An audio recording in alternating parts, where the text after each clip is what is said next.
Hello and welcome to UPSC Hindi. Very good evening to all of you. सुबह target दिए, आप लोगों ने टारगेट पढ़े होंगे। लिटरली थोड़ा सा हार्ड वर्क तो है, मुझे भी मालूम है, मतलब काफ़ी हार्ड वर्क है। और शाम को पीवाईक्यू की क्लास भी है। सो अब जो कल आपका टारगेट आएगा, कहीं ना कहीं उसमें एक टेस्ट सीरीज भी ऐड रहेगी, थोड़ा सा हार्ड वर्क बढ़ जाएगा।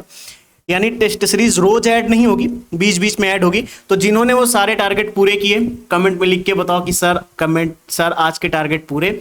और एक चीज, आज जब सोने जाना उसके पहले ग्रुप में ये लिख के जाना कि सर आज के सारे टारगेट कंप्लीट। अगर आपने जो टारगेट मैं दे रहा हूं, अगर आपने उसका 70% भी कंप्लीट किया, you will clear UP PCS prelims 2025। भाई साहब पक्का क्लियर कर लोगे, मजा आएगी, है ना। लेकिन अभी जैसे अब हम लोग पीवाईक्यू करने जा रहे हैं, तो आज सुबह से हम लोगों ने बहुत पढ़ाई करी। मतलब जो बच्चे फॉलो कर रहे हैं कंसिस्टेंटली, मैं उनकी बात करूंगा। आप लोगों ने सुबह से पढ़ाई करी, बहुत सारे टॉपिक्स पढ़े भी, रिवाइज भी किए, और उसके बाद समय बचा भी, क्योंकि कुछ लोगों ने दोपहर तक ही सारे टॉपिक कंप्लीट कर लिए, क्योंकि छोटे छोटे टॉपिक्स है ना, रिवाइज करने में आसान रहता है जिन्होंने पहले से पढ़ रखा है। तो उसके बाद आप लोगों ने सवाल भी लगाए होंगे, सारी चीजें आपने करी। इसलिए अब मैं क्या करने जा रहा हूं, अच्छा जिन्हें नहीं पता उन्हें मैं बता देता हूं। टेलीग्राम पे फ्री में एक टारगेट की सीरीज चल रही है, जिसमें मैं 20-25 दिन कंटिन्यूसली हर सब्जेक्ट का 1-2 टॉपिक मैं आपको दिया करूंगा। सुबह 6 बजे वो टारगेट आ जाता है, शाम तक का आपके पास समय है पढ़ने के लिए। शाम को 7 बजे पीवाईक्यू की क्लास है, ये भी टारगेट में ही आती है।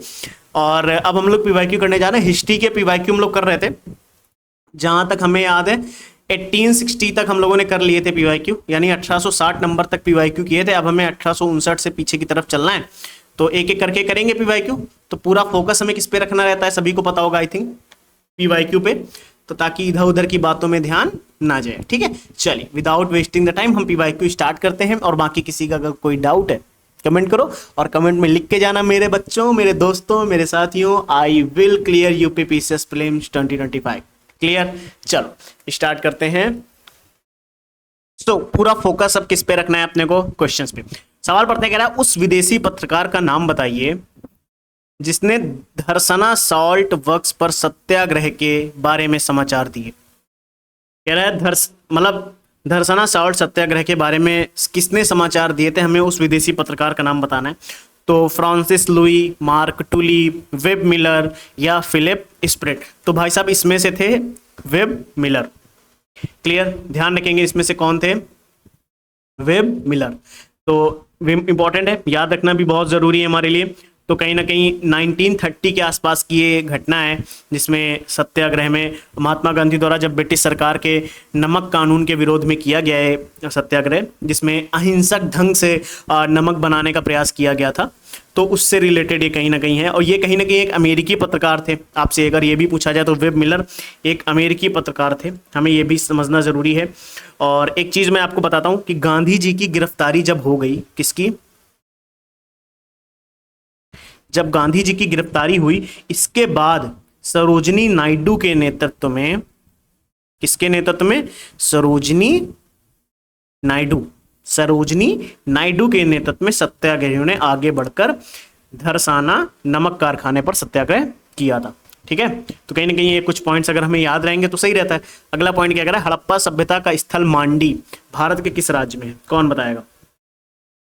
हड़प्पा सभ्यता का स्थल मांडी भारत के किस राज्य में है। देखो बहुत इजी सवाल है पहली चीज तो, और मैं आपसे कहूंगा इसका आंसर कमेंट में बताइए। आप लोग इसको कमेंट करो, हड़प्पा सभ्यता का स्थल मांडी कहाँ पे है बताएंगे। देखो इंपॉर्टेंट क्या है ना, जैसे ये सवाल एक तो इजी भी है ना, और 99% लोगों को ये सवाल आता होगा। जिनको नहीं आता मैं कह सकता हूँ ठीक है, उन्होंने रिवीजन सही से नहीं किया, इस वजह से वो नहीं बता पा रहे, लेकिन सभी को आता होगा, है ना। तो इसका कमेंट करके बताएंगे कहाँ पे है। क्या हरियाणा में है, कि मांडी उत्तर प्रदेश में है। ऑब्वियस सी बात है उत्तर प्रदेश में, है ना। चलिए आगे बढ़ते हैं, क्या कह रहा है हमारा नेक्स्ट सवाल। एशियाटिक सोसाइटी ऑफ बंगाल का संस्थापक कौन था। एशियाटिक सोसाइटी ऑफ बंगाल का संस्थापक कौन था, सर विलियम जोन्स, वॉरेन। अच्छा जिनको क्लास बेटा लगेगी बहुत स्लो पढ़ा रहे हो बेटा, 1.5x का भी ऑप्शन आपके पास है, 2x का भी ऑप्शन आपके पास है, अब तो 3x का भी ऑप्शन आ गया होगा कि अगर आप लोगों ने यूट्यूब का प्रीमियम ले रखा होगा तो लगाओ एकदम यूट्यूब पे स्पीड गियर, ऐसे देख लो। एशियाटिक सोसाइटी ऑफ बंगाल की स्थापना किसने करी, संस्थापक कौन था, तो विलियम जोन्स। सभी को पता होगा sir Williams Jones. Asiatic Society of Bengal का संस्थापक कौन थे, सर विलियम जोन्स। इन्होंने 15 जनवरी 1784 को कोलकाता में इसकी स्थापना करी थी, ध्यान रखेंगे। क्लियर है। अच्छा, इसका मुख्य मतलब उद्देश्य क्या था? कई बार ऑब्जेक्टिव से सवाल आते हैं, तो अगर आप सुन लीजिए, अगर नोट कर रहे हो तो कहीं नोट कर लेना। इसका ऑब्जेक्टिव क्या था? इतिहास हो गया, जैसे साहित्य हो गया, या भाषा संस्कृति, इनका अध्ययन करना था। कहीं ना कहीं रिसर्च के लिए भी था इनके लिए, है ना। हम किनका रिसर्च कर सकते थे? हम लैंग्वेज, कल्चर, है ना, रिलीजन, इनके बारे में रिसर्च के लिए कहीं ना कहीं बनाई गई थी। शुरू में केवल, इसमें एक पॉइंट आपको मैं बता देता हूं कि शुरू में केवल यूरोपीय सदस्य ही जो होते थे इस संस्था का भाग होते थे। क्लियर है। 1829 में भारतीयों को सदस्यता देना शुरू हुआ, ध्यान रखेंगे। क्लियर।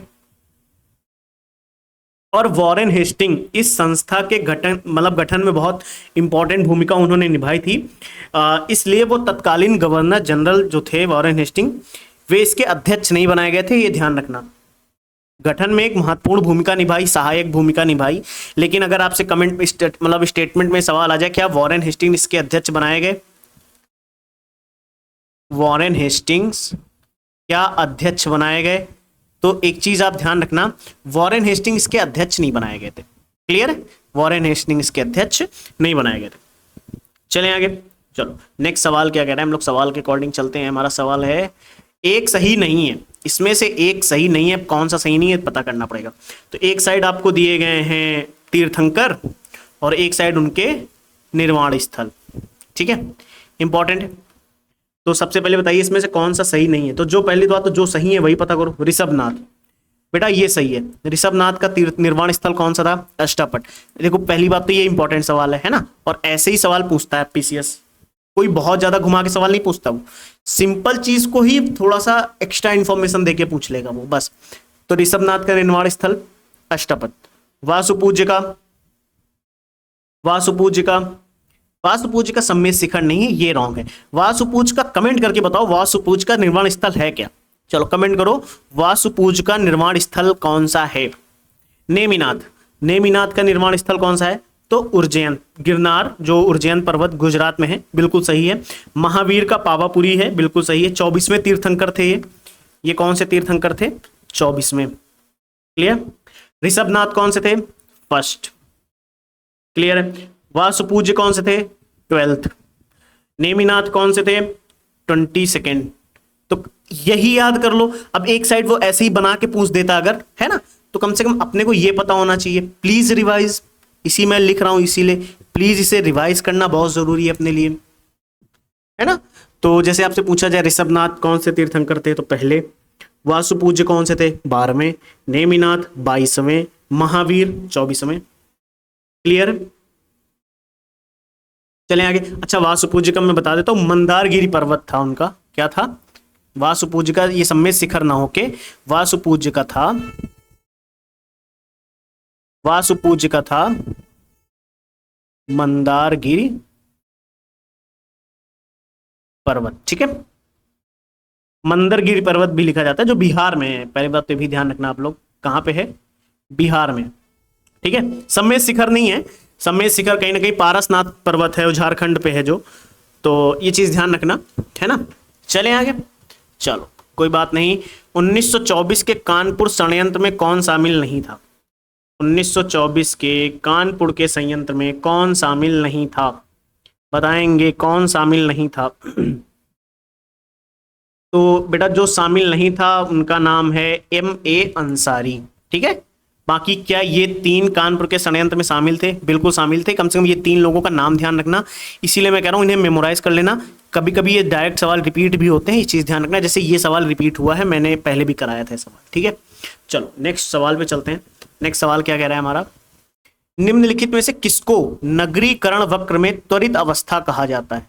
नगरीकरण वक्र में अर्बनाइजेशन का जो कर्व है, इंग्लिश में लिख देता हूं मैं, अर्बनाइजेशन कर्व, इसमें त्वरित अवस्था किसे कहा जाता है? तो जो द्वितीय अवस्था होती है, द्वितीय अवस्था को ही त्वरित अवस्था कहा जाता है। क्यों? देखो नगरीकरण वक्र के, अर्बनाइजेशन कर्व के 3 चरण होते हैं। एक होती है प्रारंभिक, ठीक है। देखो मैंने गलती क्या करी, यहां भी लगा दिया। एक होती है प्रारंभिक, फिर एक होती है त्वरित, फिर एक होती प्रारंभिक अवस्था होती है, ठीक है, और फिर एक कौन सी अवस्था होती है, एक अवस्था होती है त्वरित। कंफ्यूज नहीं होना, एक त्वरित अवस्था होती है और एक अवस्था होती है अंतिम, अंतिम अवस्था किसकी, अर्बनाइजेशन कर्व की। ध्यान रखेंगे अर्बनाइजेशन कर्व की तीन अवस्थाएं, पहली प्रारंभिक, दूसरी त्वरित, तीसरी अंतिम अवस्था। तो क्या ध्यान रखना है यहाँ पे, अब एक चीज ध्यान रखना, जिसमें जो द्वितीय अवस्था है वो कौन सी है, त्वरित अवस्था। इसको एक्सेलरेशन स्टेज भी बोला जाता है। क्या बोला जाता है, एक्सेलरेशन स्टेज, ठीक है। अब इसमें शहरी आबादी की वृद्धि दर सबसे तेज होती है, ये चीज ध्यान रखना। ये पूछा जा सकता है आपसे, आपसे कंफ्यूज में अगर सवाल बनाएगा तो अब ये पूछ सकता है कि इसमें जो शहरी आबादी होती है, आप पीडीएफ कलेक्टर बनना चाहते हो बन जाओ, लेकिन क्वेश्चन ही नहीं से आएंगे। शहरी आबादी की जो वृद्धि दर होती है, वृद्धि दर सबसे तेज होती है। क्या क्या होती है, सबसे तेज, ठीक है, क्लियर। इस दौरान समाज में आप देखोगे औद्योगिकरण, शहरीकरण, जनसंख्या का बहुत बड़े स्तर पे शहरों की तरफ कहीं ना कहीं स्थानांतरण होते हुए देखोगे आप, ठीक है। और तीसरे अवस्था में क्या होती है, ये जो दर होती है तीसरे अवस्था में ये स्लो हो जाती है। ये जो शहरी आबादी की जो वृद्धि दर होती है स्लो हो जाती है, इसमें नगरीकरण हो स्थायी संतत अवस्था में प्रवेश कर जाता है, ठीक है, क्लियर। चलें नेक्स्ट क्वेश्चंस की तरफ चलें। तो कम से कम यही ध्यान रखना अपन लोग, है ना। चलो नेक्स्ट क्वेश्चन हमारा क्या कह रहा है, कह रहा है poverty and un British rule in India. ये बुक किसने लिखी। अच्छा एक चीज मैंने पहले आप मुझे ये बताओ, ये बुक लिखी किसने है, और क्योंकि मैं करा चुका हूं, है ना, ये बुक किसने लिखी सवाल है, poverty and un British rule in India. बेटा रिपीटेड सवाल है, पहले तो आप ये ध्यान रखना, रिपीटेड क्वेश्चन है। अभी मैंने पिछली क्लास में शायद या इसके पिछली क्लास में मैंने कराया भी था। रुको अच्छा मैं चेक करके भी दिखाता हूं, लेकिन यार पीछे इतना कौन जाए, देख लेना आप सवाल मिल जाएगा, वो भी मैच द कॉलम में है, poverty and un British rule in India, ये आपको मैच द कॉलम में दिखेगा, ठीक है। तो इसका सही आंसर पता क्या है, दादा भाई नौरोजी। किसने लिखी थी, दादा भाई नौरोजी ने लिखी थी, क्लियर है। कब आई थी, प्रकाशित कब हुई थी, 1901 में, क्लियर है, 1901 में हुई थी, क्लियर। किसके द्वारा प्रकाशित की गई थी, अगर सवाल आ जाए किस, क्योंकि पीसीएस से कुछ भी पूछ सकता है, किसके द्वारा प्रकाशित की गई, किसके द्वारा प्रकाशित की गई, तो क्या बताएंगे आप, लंदन के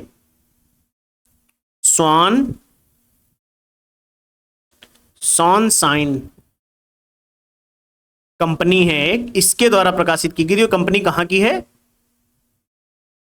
लंदन की, ठीक है। क्या अब सवाल आपसे आ सकता है, क्या इस बुक में poverty and un British rule in India में ड्रेन ऑफ वेल्थ थ्योरी का जिक्र हुआ है या नहीं, तो बिल्कुल हुआ है। आप देखोगे इसी पुस्तक में ड्रेन ऑफ वेल्थ थ्योरी का जिक्र होता हुआ आप देखोगे, क्लियर, ठीक। अगर आपसे स्टेटमेंट में आ जाए क्या इस पुस्तक ने भारतीय राष्ट्रवाद और आर्थिक स्वतंत्रता के विचारों को सशक्त रूप प्रदान किया, बिल्कुल, कहीं ना कहीं आप इस पुस्तक से देखोगे कहीं ना कहीं भारतीय राष्ट्रवाद,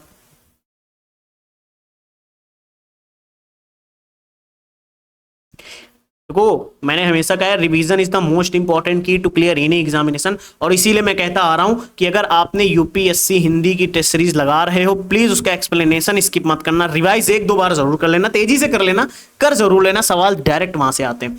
तो भारतीय राष्ट्रवाद का आप देखोगे कहीं ना कहीं आप ये भी देखोगे कि आर्थिक स्वतंत्रता की बात की जाएगी, क्लियर है, इनके विचारों को आप देखोगे। एक सवाल मैं आपसे पूछता हूं, किसे grand old man of India कहा जाता है, किसे grand old man of India कहा जाता है, grand old man of India, क्या दादा भाई नौरोजी को ही कहा जाता है, क्या कहा जाता है, grand old man of India, clear, समझ आया।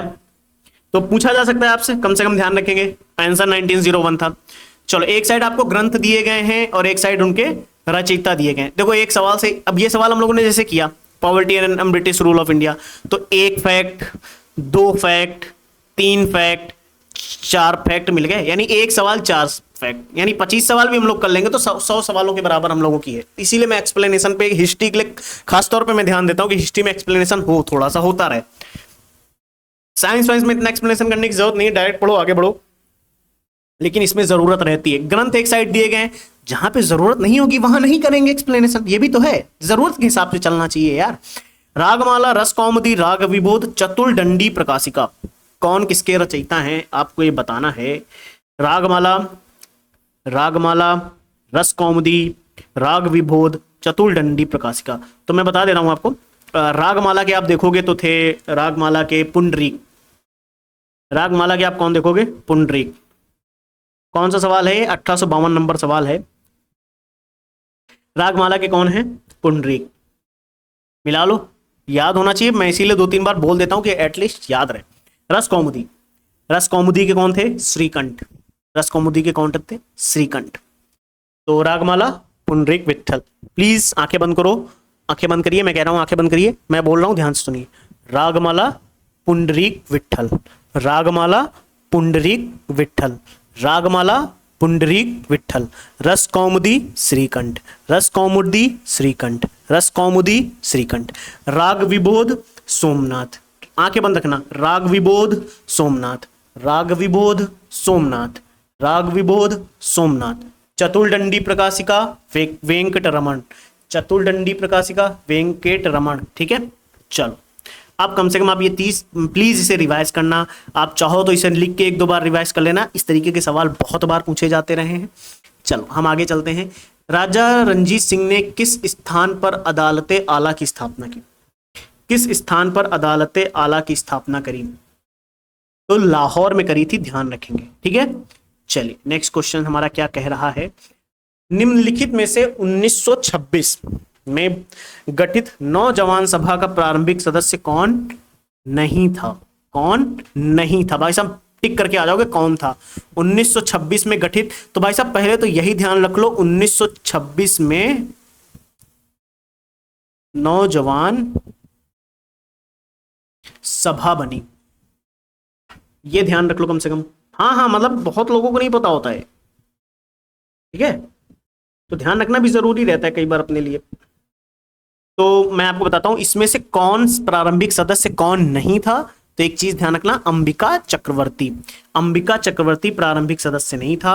1926 में नौजवान सभा बन नहीं है, प्रारंभिक सदस्य अंबिका चक्रवर्ती नहीं थे। तो क्या भगत सिंह प्रारंभिक सदस्य थे, जी हां थे। यशपाल थे, यशपाल भी थे, छबीलदास भी थे। तो बेटा कई बार कंफ्यूजन हम लोगों को इस बात से होता है कि भगत सिंह थे, यशपाल थे, छबीलदास थे, अंबिका चक्रवर्ती नहीं थे, ध्यान रखना। ठीक है, नौजवान भारत सभा की स्थापना, नौजवान भारत सभा की स्थापना भगत सिंह ने मार्च 1926 में लाहौर में की थी। मार्च 1926 लाहौर, कौन, भगत सिंह, इसकी स्थापना करी,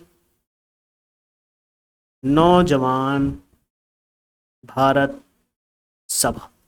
ठीक है, इसके आरंभिक सदस्य आप भगत सिंह को देखोगे, यशपाल भी थे, है ना, आप इसमें छबीलदास भी देखते हो, आप इसमें एक नाम और ऐड कर सकते हो, इसमें कहीं ना कहीं जयपाल भी थे, है ना। इसमें आप पंडित स्वरूप चंद का नाम भी देखोगे, किनका नाम आता है, पंडित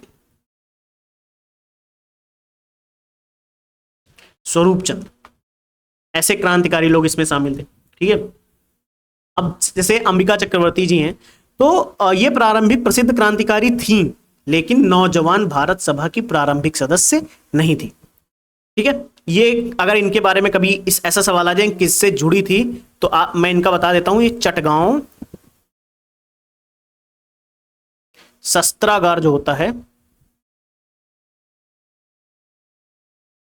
चटगांव शस्त्रागार कांड में अन्य क्रांतिकारी गतिविधियों में शामिल थी। ठीक है, अच्छा, नौजवान सभाएं जो बनी थी, इसका उद्देश्य क्या था, युवाओं को स्वतंत्रता संग्राम के लिए जागरूक करना और संगठित करना। आजकल ऐसे स्टेटमेंट सवाल आते हैं, तो नौजवान सभा का उद्देश्य क्या था, तो जो नौजवान हैं जितने भी नौजवान लोग हैं, नौजवान कह लीजिए, युवा हैं, उनको देश की स्वतंत्रता के लिए, एक सेकेंड, देश की स्वतंत्रता के लिए और स्वतंत्रता संग्राम के लिए जागरूक करना, स्वतंत्रता संग्राम के लिए जागरूक करना और संगठित करना कहीं ना कहीं मुख्य उद्देश्य बन गया था। ठीक है, चलें नेक्स्ट सवाल क्या कह रहा है हमारा। सातवाहन शासकों के संदर्भ में निम्नलिखित में से कौन सा कथन सत्य है? तो भाई साहब सही सवाल पूछा है, यहाँ पे आपसे पूछा है सही कौन सा है इसमें से, तो सही बताना है। तो हम लोग बताएंगे, खूबसूरती के साथ बताएंगे, हौले हौले कदमों से बताएंगे। बेटा रिवाइज करते रहना, और जो लोगों ने आज का टारगेट नहीं कंप्लीट किया है तो जल्दी से जाइए, कल से पहले टारगेट से आप लोग स्टार्ट कर देना। ठीक है, कल सुबह फिर से आप लोगों को, जो लोगों ने टारगेट कंप्लीट कर लिया है उन्हें कल सुबह फिर से 6 बजे टारगेट 2 मिल जाएगा। टॉपिक्स के नेम रहेंगे, हिस्ट्री का एक टॉपिक रहेगा, ज्योग्राफी का रहेगा, पॉलिटी का रहेगा, इकोनॉमी का रहेगा, एनवायरनमेंट का रहेगा, साइंस का रहेगा, और एक चीज एक्स्ट्रा रहेगी सिर्फ और सिर्फ यूपीएससी हिंदी की टेस्ट सीरीज, और कौन सा टेस्ट कोड यूज होगा वो मैंने बता दिया है। ठीक है, चलिए आगे चलते हैं, क्या कह रहा है। सातवाहन नरेश प्राकृत भाषा के पोषक थे। तो सातवाहन शासकों ने प्राकृत भाषा को राजभाषा के रूप में अपनाया था, सही है। उनके अभिलेखों में भी आप देखोगे, साहित्य में भी देखोगे तो मुख्यतः आपको प्राकृत भाषा ही दिखेगी, इसलिए ये स्टेटमेंट सही है। और कह रहा है सातवाहन काल में कला के लोक पक्ष को अधिक प्रोत्साहन मिला। तो भाई साहब जो उस समय के शासनकाल को आप देखोगे स्वर्णयुग क्यों माना जाता है, प्राकृत साहित्य का स्वर्णयुग माना जाता है। कई बार आप देखोगे ये अगर स्टेटमेंट लिख के आया तो सही है, प्राकृत साहित्य का स्वर्ण युग भी बोला जाता है। इसमें एक रचना आपको ध्यान होगी, गाथा सप्तशती। तो आपसे सवाल अगर ये पूछा जाए गाथा सप्तशती किसने लिखी, ये सवाल ये बनेगा। ठीक है, तो आप इसका बताएंगे। ठीक है, कमेंट करके बताना। तो आप ये रचनाएं भी देखते हो सातवाहन के शासनकाल में, है ना, उसी समय में आप देख रहे हो। फिर आप देखोगे इस समय बौद्ध कला में, मूर्ति कला में, चित्रकला में बहुत सारा योगदान हुआ। अजंता, अमरावती शिल्प, गुफाएं, स्तूप इसी काल की धरोहर मानी जाती हैं, सातवाहन काल की। तो कहीं ना कहीं ये स्टेटमेंट भी सही है, इस वजह से पहला भी सही है और सॉरी, पहला भी सही है और दूसरा भी सही। क्या हम आगे चलें? चलिए विदाउट वेस्टिंग द टाइम हम लोग आगे चलते हैं। निम्नलिखित में से किसने कभी भी भारतीय राष्ट्रीय कांग्रेस के किसी भी अधिवेशन की अध्यक्षता नहीं करी? तो मैं इसमें से बता सकता हूं आपको, बाल गंगाधर तिलक। इसमें कौन थे? बाल गंगाधर तिलक। बाल गंगाधर तिलक ने कभी भी भारतीय राष्ट्रीय कांग्रेस के किसी भी अधिवेशन की अध्यक्षता नहीं की, ध्यान रखना। अच्छा, लाला लाजपत राय ने कब करी बताएंगे? लाला लाजपत राय ने 1920 में। कौन सा अधिवेशन हुआ था?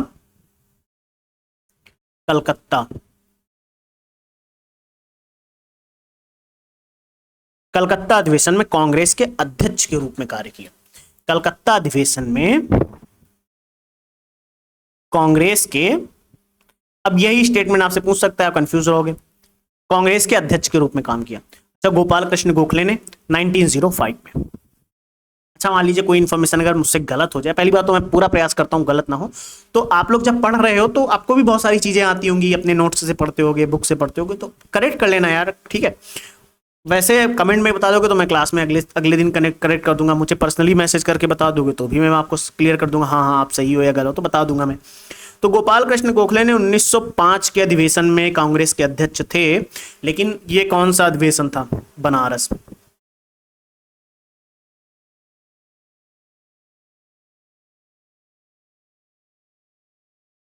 सुभाष चंद्र बोस, उन्होंने 1938 में आप देखोगे हरिपुरा में।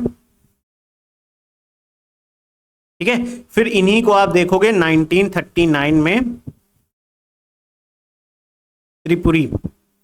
ये अधिवेशनों में अध्यक्ष थे। ठीक है, केवल बाल गंगाधर तिलक ऐसे हैं जिन्होंने भारतीय राष्ट्रीय कांग्रेस के किसी भी अधिवेशन की अध्यक्षता नहीं करी। तो क्या आप ये टॉपिक याद रखोगे? अब क्या मैं ये मान के चलूंगा आप इसे याद रखेंगे? तो बिल्कुल याद रखना जरूरी भी है कहीं ना कहीं। भारतीय इतिहास के संदर्भ में वायकोम सत्याग्रह के संबंध में निम्नलिखित कथनों पर कौन सा सही पूछा है। वायकोम सत्याग्रह के बारे में सवाल है, वायकोम सत्याग्रह के बारे में सवाल है।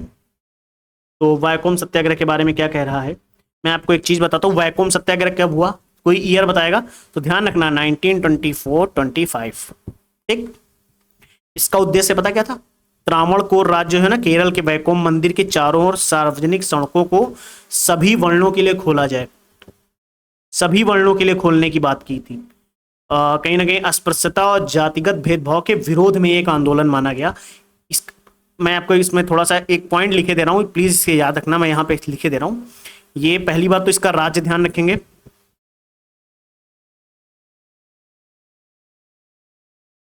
त्रावणकोर राज्य यानी कि आज का केरल। ठीक है, पहले तो ये ध्यान रखेंगे। फिर मंदिर कौन सा था, तो मंदिर लिख लो,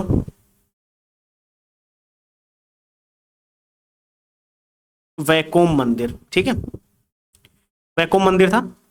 इस मंदिर के चारों ओर जो सड़कें थी, सड़कें, ठीक है, इनको वर्णों के लिए खोलने की बात की थी। कौन से वर्णों के लिए, तो यहां पे मैं लिखे दे रहा हूं,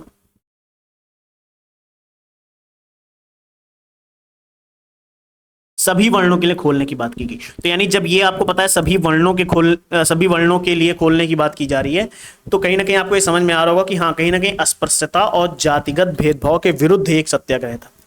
ठीक है, अच्छा इनके अगर आपसे कल कोई सवाल इसी में से आ जाए, लेकिन इनमें किन किन लोगों ने भाग लिया उनके नाम आपसे पूछ ले, तो मैं आपको यहाँ पे कुछ नाम बताया दे रहा हूँ, ध्यान रखना। जैसे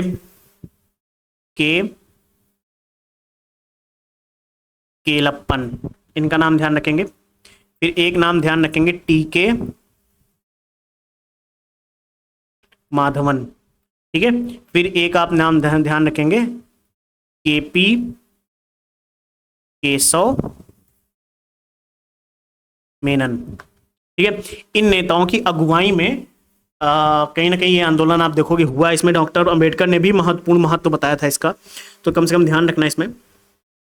अब इसमें सवाल है महात्मा गांधी ने इस सत्याग्रह में भाग लिया, तो कहीं कहीं बेटा यार इसमें ये देखने को मिलता है मेरे दोस्त मेरे साथियों, इसमें कई बार आप देखोगे कि महात्मा गांधी ने इसमें प्रत्यक्ष भाग नहीं लिया था, लेकिन कहीं ना कहीं अस्पृश्यता और जातिगत भेदभाव के खिलाफ भी थे।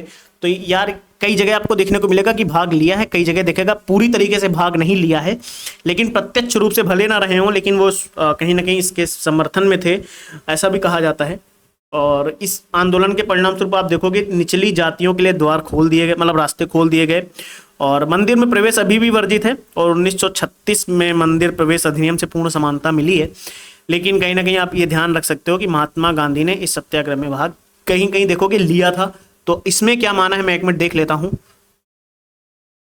सी, इसमें सी माना है कि महात्मा गांधी ने भाग लिया था। कहीं कहीं पे देखो कि अप्रत्यक्ष रूप से थे कहीं ना कहीं, क्योंकि अस्पृश्यता के खिलाफ थे, जातिगत भेदभाव के खिलाफ भी थे वो, तो आप अप्रत्यक्ष रूप से थे, भाग लिया है। डायरेक्ट प्रत्यक्ष रूप से आप उनका भाग नहीं देखोगे इसमें लिया या नहीं। ठीक है, चलो नेक्स्ट सवाल क्या कह रहा है हम देखते हैं पहले। नेक्स्ट सवाल चलो पहले इधर देखते हैं क्या कह रहा है सवाल हमारा। एक साइड एजर्सन अभी कथन दिया है, कारण दिया है, मुगल साम्राज्य मूल रूप से एक सैनिक राज्य था। हाँ सैनिक राज्य तो था ही, ऐसा थोड़ी ना है, और केंद्रीय शासन व्यवस्था के विकास की प्राण शक्ति उसके सैनिक शक्ति पर निर्भर थी। देखो ये सैनिक शक्ति पर, केंद्रीय शासन व्यवस्था का विकास प्राण शक्ति उसकी सैनिक शक्ति पर निर्भर थी, तो कहीं ना कहीं ये सही नहीं है। क्यों केंद्रीय शासन की व्यवस्था सिर्फ और सिर्फ उसकी सैनिक शक्ति पर निर्भर थी, ऐसा थोड़ी ना है। सही है, हमारा कथन भी सही है और ये भी सही है, लेकिन अगर आप देखो कि मूल साम्राज्य रूप से एक सैनिक राज्य था, और कहीं ना कहीं आप इसमें ये कॉमन सेंस से कर सकते हो इसको कि मुगल साम्राज्य मूल रूप से एक सैनिक राज्य था, ठीक है, क्योंकि उसकी केंद्रीय शासन व्यवस्था का विकास उसकी सैनिक शक्ति पर निर्भर था। क्योंकि हाँ सही है, अगर मैं क्योंकि लगा के इसको पढ़ रहा हूं, क्योंकि मुगल साम्राज्य मूल रूप से एक सैनिक राज्य था, क्योंकि केंद्रीय शासन व्यवस्था के विकास की प्राण शक्ति उसकी सैनिक शक्ति पर निर्भर थी, तो कहीं ना कहीं हमारा ए भी सही है और रीजन भी सही है। लेकिन आपको पता है मुगल शासन में आप देखोगे मनसबदारी जागीरदारी प्रथाएं बहुत प्रमुख थी ना, कौन सी, मनसबदारी, आप देखोगे जागीरदारी, है ना, प्रमुख थी, आपको पता है। अब इनकी वजह से आपको पता है, जैसे मनसबदारी थी, जागीरदारी थी, इनकी वजह से कहीं ना कहीं ये चीजें क्या करती थी, सैनिक नियंत्रण को और स्ट्रांग करती थी। जो सैनिक कंट्रोल होता था इसको और स्ट्रांगनेस मिलती थी कहीं ना कहीं। सम्राट का आदेश आता था कि शीर्ष से लेकर स्थानीय स्तर तक सभी अधिकारी सीधे सैन्य शक्ति के तहत आएंगे। तो कहीं ना कहीं मतलब क्या हो गया इसका कि सम्राट ने क्या आदेश दिया कि स्थानीय स्तर से, यानी लोकल लेवल से सम्राट ने आदेश दे दिया। तो लोकल लेवल से लेकर कहां तक, मतलब स्थानीय स्तर तक, कहां से लेकर हाई लेवल से, मान लो एकदम हाई लेवल, सेंट्रल से मान लो एकदम हाई लेवल से लेकर लोकल लेवल तक जितने भी सरकार मतलब सभी अधिकारी सैन्य शक्ति के तहत माने जाएंगे। सभी हाई लेवल का कोई भी अधिकारी हो, लोकल लेवल का कोई भी अधिकारी हो, उसको किसके अंदर कर दिया, सैन्य शक्ति के अंदर कर दिया। जैसे एक प्रशासन के केंद्र में सेना और सेनापति, इनको क्या कहा जाता था आपको पता है, मीर बख्शी, आपको बताए भी है शायद इसके नाम, और प्लीज ये पढ़ना, आपके नोट्स में होंगे इनके बारे में, एक बार लूसेंट उठा के देखना, मिल जाएगी इन्फॉर्मेशन। ठीक है, तो कहीं ना कहीं ये चीज आप जरूर मानोगे, केंद्रीय शासन व्यवस्था।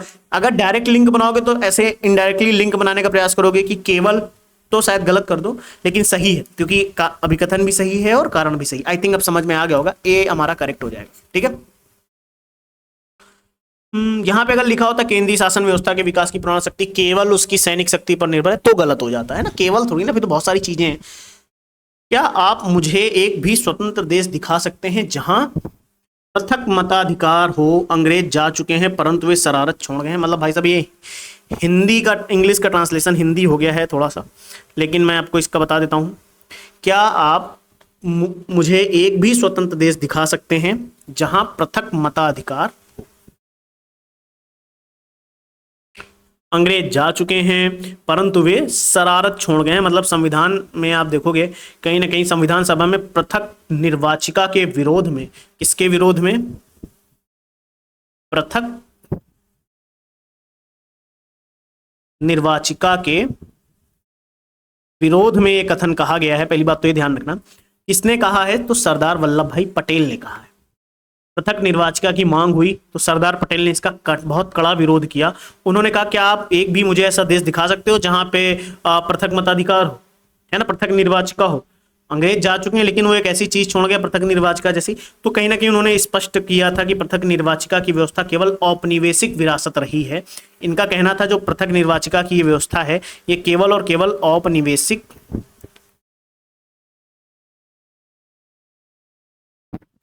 विरासत रही। तो हिस्ट्री, भाषा हिस्ट्री पता क्या है, मैं थोड़ा सा आप लोग हंसी आएगी। आप देखो पॉलिटी पढ़ते हो, सब फिक्स है ना, हाँ ये आर्टिकल ये पढ़ लिया, ये आर्टिकल का ये मतलब, ये आर्टिकल का मतलब इन्होंने ये कहा, ये आर्टिकल ये, आपने साइंस पढ़ी, हाँ इससे ये होता है, इसका फॉर्मूला ये वगैरह वगैरह, है ना। अब देखो जैसे आपने ज्योग्राफी पढ़ोगे तो ये नदी यहाँ बहती, अब बह रही तो वहीं बह रही है, ठीक है। अब भूकंप ऐसे आता है, इसका रीजन ये होता है, साइक्लोन के रीजन ये है, यहाँ पे ये फसल उगाई जाती है, इस फसल के लिए जरूरी है, वगैरह वगैरह। हिस्ट्री जब पढ़ो भाई साहब, हिस्ट्री में पता नहीं पीसीएस वाले क्या पूछ ले। अच्छा एक कॉमन सेंस की जो हिस्ट्री होती है जैसे एनसीईआरटी आप पढ़ लोगे, बहुत आसान है ना, कॉमन सेंस की एनसीईआरटी होती है कई बार। लेकिन अब कंफ्यूजन क्या होता है, कंफ्यूजन ये होता है पता नहीं कहां से सवाल पूछ ले, है ना। तो कहीं ना कहीं हिस्ट्री में इसीलिए पीवाईक्यू बहुत जरूरी होती है, कम से कम पीवाईक्यू हो जाए, पीवाईक्यू के सवाल रिपीट होते हैं, आप देख रहे हो फिर भी, है ना। एक गड़बड़ हो गई है बच्चा, मैं आपसे थोड़ा सा एक सेकेंड के लिए मैं रुकना चाहूंगा। मेरे माइक की बैटरी हो गई है खत्म, तो आई थिंक आवाज अभी तो जा रही है। जब तक आवाज जा रही है तब तक मैं इसको रिकॉर्ड करता हूं क्लास, फिर अदरवाइज मैं क्लास कल एक्स्ट्रा में समय लेके करवा दूंगा, है ना। मुझे नहीं पता था माइक की बैटरी ऐसे खत्म हो जाएगी, तो अब मैं माइक की बैटरी चार्जिंग में लगाऊंगा तो समय भी लगेगा। तो एक काम करते हैं, अभी सवाल करते हैं, जितने 2 3 4 5 सवाल हो पाएंगे अभी इसमें, क्योंकि रेड लाइट बार बार जल रही है फिर बंद हो रही है, तो इसका मतलब होता है कि बैटरी खत्म होने वाली है। तो जब तक चल रही है तब तक चल रही है, मैं इसमें देख रहा हूँ कि मेरी आवाज़ अभी रिकॉर्ड तो हो रही है प्रॉपर। तो खैर हम लोगों ने एक्सप्लेनेशन के साथ अभी तक 15-20 सवाल कर लिए हैं, तो कहीं ना कहीं ठीक ठाक सवाल हो गए हैं। कौन सा सही नहीं पूछा इसमें से, एक साइड शासक दिए हैं, एक साइड उनके राज्य दिए हैं, चलो बताओ, एक साइड शासक दिए गए हैं, एक साइड राज्य दिए गए हैं। आपको पता है राणा चुंगा ये मारवाड़ के शासक थे? नहीं, ये राणा चुंगा जो थे मारवाड़ के शासक नहीं थे, ये मेवाड़ के शासक थे, ठीक है। मारवाड़ नहीं होगा, क्या होगा, मेवाड़, ठीक है। राणा हमीर ये मेवाड़ के प्रसिद्ध शासक थे, बिल्कुल, हाँ। ठीक है, करेक्ट है। और चित्तौड़ को मुस्लिम सत्ता से मुक्त भी कराया। इसको चित्तौड़, चलो पेन, अरे हाँ, चित्तौड़ को